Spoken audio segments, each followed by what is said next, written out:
In Dr. Thabi, Leoka, Economist, to weigh in on this discussion. A very good evening to you, Doc. And that is the big question that everyone is asking. So inflation print came in lower at 6.8, still above the SARB's target band, but lower nonetheless. Does this mean that the SARB is going to take a 25 basis points hike, or are they going to remain aggressive by going 50 basis points? I think that they'll go by 25 basis points, given that the CPI print was a lot better than expected, but it's still much higher than the midpoint of the target band, so to speak. And the risks remain high, which was what the SARB also alluded to in the last meeting. And those risks are persistent, and we're looking at the rand, we're looking at food prices, and global instability are still contributors to inflationary pressures and inflation going up in South Africa. And one of the big ones, Doc, is Eskom and the energy crisis that we're currently experiencing. The SARB in its last MPC, the announcement of the rates there, indicating that load shedding contributes around 0.5% to the inflation. So I think it's going to be expected, apart from those risks that you've mentioned, that we're going to remain under pressure when it comes to the inflation and the trajectory thereof.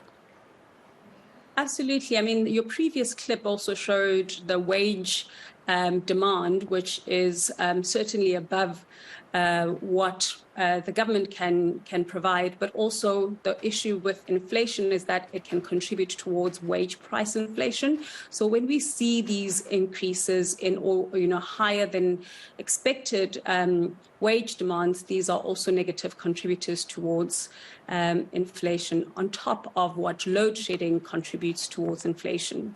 Doc, there's been the argument over the last few weeks that perhaps the SARB has gone overboard with its targeting of inflation and it's trying to protect the value of the rand. What would you say to that particular argument? So there's a misunderstanding of the role of inflation targeting. It really is about targeting inflation, and that's what the Reserve Bank is trying to do. So I think that the bigger evil of the two, interest rates versus inflation, is definitely inflation. So what the Reserve Bank is trying to do when it increases in interest rates is actually to tame inflation and indirectly tame the currency. And so if the Reserve Bank sat still and didn't do anything, we would have inflation, going above even 20%. And that is more punitive to the economy versus what we have now.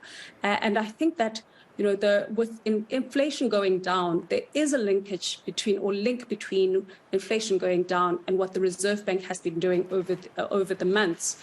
Remember, the transmission mechanism for increases in interest rates is a few months. So what they've been doing in the past months, we're seeing it now, and we're going to see it into the future as inflation starts waning. But a lot of people do complain about interest rates, and actually it's inflation that is more punitive to the broader society than interest rates. Here's an example.